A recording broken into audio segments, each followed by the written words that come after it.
अस्सलाम वालेकुम guys, welcome back to my YouTube channel. आज हम बात करने जा रहे हैं ड्रामा सीरियल दिल मोमिन की। बहुत ही ज़बरदस्त रात की एपिसोड थी, मुझे देखकर बहुत ही ज़्यादा मज़ा आया। आप लोगों के साथ नेक्स्ट एपिसोड का रिव्यू शेयर करेंगे कि आपको क्या क्या सीन देखने को मिलेंगे। जल्दी से हमारे चैनल को सब्सक्राइब कर दें और साथ में लगे बेल आइकन बटन को लाजमी प्रेस कर दें ताकि नई से नई आने वाली वीडियो की नोटिफिकेशन आप लोगों को मिल सके। जब से माया को एक इजहार हुआ है कि मोमिन ने उसके साथ इजहार किया कर दिया तो माया बहुत ज़्यादा खुश हो रही है और वो गौहर को सब कुछ बता देती है।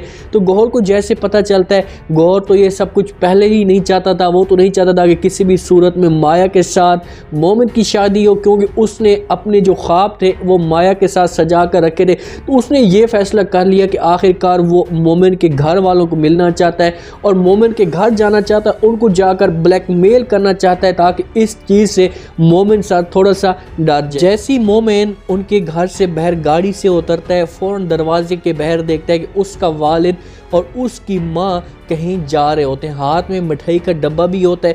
जैसे मोमिन उनके पास जाता है, उन्हें सलाम करता है और उनसे पूछता है कि सर आप लोग कहाँ जा रहे हैं। तो वहाँ पर उनको बताता है कि वो किताबों का बहाना बनाकर जा रहा होता है कि मोमिन से या मोमिन के घर से किताबों का बहाना बनूंगा। तो उनसे पूछता है तो वो जवाब देते हैं कि मोमिन के रिश्ते के लिए हम बात करने के लिए जा रहे हैं, आपके सर की शादी की बात की तय करने के लिए जा रहे हैं। तो गौहर इस बात पर बड़ा एक थोड़ा सा उसे खुशी महसूस होती है। फ़ौरन उनसे पूछता है, उनको कहता है कि क्या ये जो रिश्ता हो रहा है या क्या ये जो मंगनी हो रही है क्या मोमिन सर की वजह से हो रही है या उसकी खुशी की वजह से हो रही है। तो उसका वालिद उससे पूछता है कि हाँ बेटा, उनकी खुशी की वजह से हो रही है और वो एक दूसरे के साथ बहुत ही ज़्यादा मोहब्बत करते हैं। तो ये बात गौहर सुननी ही थी, वो तो इस बात के लिए बड़ा तड़प रहा था। तो ये बात जैसी गौहर सुनता है तो बड़ा खुश होता है और वो एक उसके अंदर जो जज्बा होता है निकल पड़ता है, फूट पड़ता है और फ़ौरन माया के पास जाता है और उसे जाकर सब कुछ बता देता है। उससे कहता है कि आप तो उसके ख्वाबों में गुम हो, आप तो उसकी दुनिया में गुम हो, लेकिन आपको कुछ भी नहीं पता वो तो किसी और के साथ शादी करने वाला है, किसी और के साथ मोहब्बत करता है। तो माया से ये चीज़ बर्दाश्त नहीं होगी। पहले तो गौहर की इस बात पे यकीन नहीं करेगा कि तू मुझे उसके ख़िलाफ़ करना चाहती है, लेकिन जैसे गौहर उसे ये सब कुछ बताएगा, यकीन दिलाने की कोशिश करेगा, तो माया इस बात में या इस शक में पड़ जाएगी कि वाकई कोई बात ज़रूर। मोमिन की माँ और मोमिन का वालिद आखिरकार जमील साहब के घर आशी के रिश्ते के लिए पहुँच ही जाते हैं। वहाँ पर आपस में आमने सामने बैठ जाते हैं। जैसी शहजाद साहब बैठते हैं तो फ़ौरन जमील साहब को कहता है कि हमारी ये दरीना ख्वाहिश है, हमारी ये बहुत बड़ी ख्वाहिश है कि मैं आशी को अपनी बहू बना लूँ, इन दोनों के आपस में शादी करा लूँ। बल्कि ये बच्चों की भी ख्वाहिश है कि एक दूसरे के साथ एक दूसरे को चाहते हैं। तो जैसे जमील साहब ये बात सुनता है तो फ़ौरन शहजाद साहब को जवाब देते हैं। उससे कहते हैं कि मैं सब कुछ समझता हूँ और मोमिन की खुशी भी मैं समझता हूँ। मुझे पता है कि मेरी जो बेटी है आप लोगों को बहुत ही ज़्यादा अजीज़ है, लेकिन आपने इस सिलसिले में बहुत ही देर कर दी है, बहुत ही आप पीछे हो गए, क्योंकि अब मैंने जो रिश्ता है आशी का किसी और के साथ करवा दिया। जैसे ही शहजाद साहब ये बात सुनते हैं वो भी बड़ा परेशान होता है और शहजाद साहब की जो बीवी होती है मोमिन की माँ, वो फ़ौरन उससे पूछती है कि ये आपने क्या कह दिया, हम तो इस उम्मीद पे बैठे थे, बेटी हमारी थी, हमने इनके साथ सब कुछ तय हो गया था, आशी भी इसके साथ इंटरेस्टेड रखती है, मोमिन भी इसके साथ इंटरेस्टेड रखती है, अब हम मोमिन को कौन सा जवाब देंगे। तो जमील साहब उससे कहते हैं कि चाहे जो कुछ भी हो जाए, मुझे इस बात का बिल्कुल भी नहीं पता, मुझे इस बात का कोई भी अंदाज़ा नहीं था, आप लोगों ने बहुत देर कर दी, आप रिश्ते के लिए आ नहीं रहे थे और मैं अपनी बेटी को घर में बैठा नहीं सकता था, इस वजह से मैंने इसका रिश्ता किसी और जगह पे कर दिया। हो सकता है कि जहाँ पर ये झूठ भी बोल रहा हो सकता है कि इसने ऐसी कोई बात ना की हो, सिर्फ इन लोगों को इनकार करने की वजह से। वहाँ पर शहजाद साहब और मोमिन की जो माँ है वो परेशान होकर अपने घर में आ जाते हैं।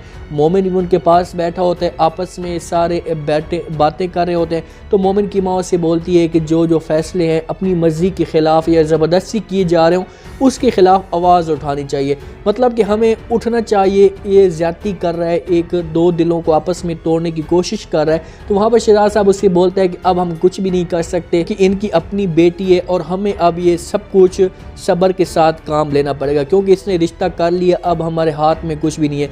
तो मोमिन से बेचारे से ये चीज़ें बर्दाश्त नहीं होती, वो तो बहुत ज़्यादा इसमें मोहब्बत करता था, इसके साथ बहुत ज़्यादा इंटरेस्टिंग रखता था। फ़ौरन चला जाता है जमील साहब के पास और उससे कहता है कि तुझे नफ़रत जो थी वो मेरे साथ थी, मेरे साथ जो कुछ भी करते कर लेते, लेकिन आप अपनी बेटी के साथ क्यों जुल्म कर रहे हैं। तो जमील साहब ये बात सुनते हैं तो फ़ौरन उसे जवाब देता है, उससे कहता है कि ख़बरदार आप मुझे अपनी बेटी के ख़िलाफ़ ना ही करें तो आपको बेहतर होगा। मतलब कि तुम मेरी बेटी को बातें मेरे साथ सुना रहे हो तो वो लाजमी मेरे ख़िलाफ़ हो जाएगी। वहाँ पर फ़ौरन आशी बोल पड़ती है, उसे कहती कि अबू जान ये कुछ आपको कह रहे हैं, इसकी बात अब गौर से सुनो तो सही, एक दफ़ा आराम के साथ इसकी बात सुनो तो सही। तो जमील साहब उसे कहता है कि नहीं, मैंने इसकी कोई भी बात नहीं सुनी और तुम चुपचाप यहाँ से अपने कमरे में चली जाओ। आशी बेचारी वहाँ से चली जाती क्योंकि आशी से ये चीज़ सब्र नहीं होती और ना ही मोमिन के साथ ये चीज़ उससे सब्र होती है। वहाँ पर मोमिन उससे बोलता है कि खाला जान आप जानते हैं कि मैं और आशी एक दूसरे के साथ मोहब्बत, जैसी मोहब्बत वाला लफ्ज़ बोलता है तो जमील साहब उसे रोक लेते, उससे कहते हैं कि ख़बरदार अब अपने मुंह से ऐसा कोई लफ्ज़ आपने बोलने की कोशिश की तो मैं आपके वालिद को यहाँ पर बुला लूँगा और उससे कहूँगा कि आपका जो ये बेटा है इतना समझदार है, इतना पढ़ा लिखा है, तो इसे आप यहाँ से ले जाएं। तो इस चीज़ से मोमिन को बड़ा दुख होता है। मोमिन का वहाँ से एक बहुत ज़्यादा दिल टूट जाता है कि यार देखो, अगर उसने ऐसा करना था तो मेरे साथ कर लेते, आप आशी के साथ नहीं करते। जैसे मोमिन वहाँ से जाता है तो वहाँ पर उसकी आशी की माँ आ जाती है इसके पास और उससे कहती है कि आप अपनी एक नफ़रत है आपके दिल में, अपनी ये सब कुछ है, लेकिन आप इन दो बच्चों की ज़िंदगियाँ क्यों बर्बाद करना चाहती हैं। जब एक दूसरे के साथ मोहब्बत करते हैं, एक दूसरे के साथ रहना चाहते हैं तो आप इनके साथ ऐसा ना करें। तो मीर साहब उसे कहते हैं कि नहीं, मुझे इन्होंने मेरे साथ ऐसा किया, मुझे अपनी एक खुशी इनकी थी, मुझे वहाँ पर इन्होंने कोई इनवाइट नहीं किया, ना ही इन्होंने शामिल करने की खुशी मुझे दी है, तो मैं अपनी बेटी इनके साथ क्यों करूँगी। अब आशी का पूरा दिल है, आशी बेचारी तो बहुत ज़्यादा परेशान है, उसे तो समझ नहीं आती कि आखिरकार मैं करूं तो करूं क्या। मोमिन को कॉल करती है, उससे कहती है कि मोमिन प्लीज़, हो सकता है कि यहाँ पर उसे मोमिन बोले कि मैं तुम्हें यहाँ से लेकर जाने की कोशिश करता हूँ, निकालने की कोशिश करता हूँ, लेकिन आशी उसे मना कर दे। उधर जी माया को गौर बार बार बातें सुना रहा है, उसे कहता है कि भाई तू तो बड़े उसके ख्वाब देख रही है, लेकिन उसका काम अब किसी और के साथ होने जा रहा है। शिदात साहब का तो पूरा दिल टूट चुका है कि भाई अब हम इसके साथ मज़ीद बहस करना ही नहीं चाहते, इनके साथ बैत नहीं करना चाहते, लेकिन आखिरकार आशी की ज़िद की वजह से, आशी की माँ की ज़िद की वजह से जमील साहब तो बात मान लेगा, लेकिन मोमिन और माया की अब बीच में एक कहानी और एक स्टोरी शुरू हो जाएगी। क्योंकि मोमिन इस जहाँ से क्लियर हो जाएगा तो लाजमी बात उससे बोलेगा अब कोई भी और नहीं है तो कोई दूसरा पिंजरा फंसा लेते हैं।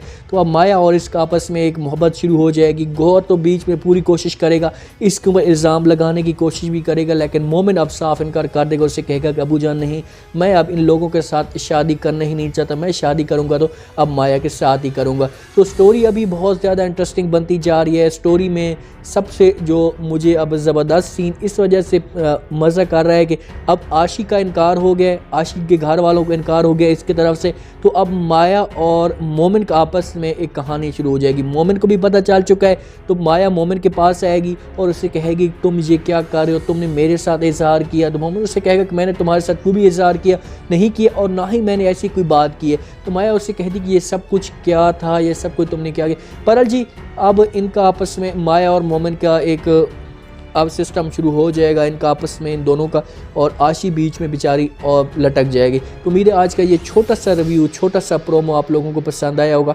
आपने कमेंट सेक्शन में अपनी राय लाजमी देनी है और बताना है कि आपको क्या लगता है कि क्या अब आशी और मोमिन एक साथ हो जाएंगे या हमेशा के लिए जुदा जुदा हो जाएंगे। क्या माया के लिए रास्ता जो है वो क्लियर हो चुका है या माया को मज़ीद और मुश्किलात का सामना करना पड़ेगा। तो अपना ख़ास ख्याल करें, दुआ में याद रखें। मुझे दीजिए इजाज़त, अल्लाह हाफ़िज़।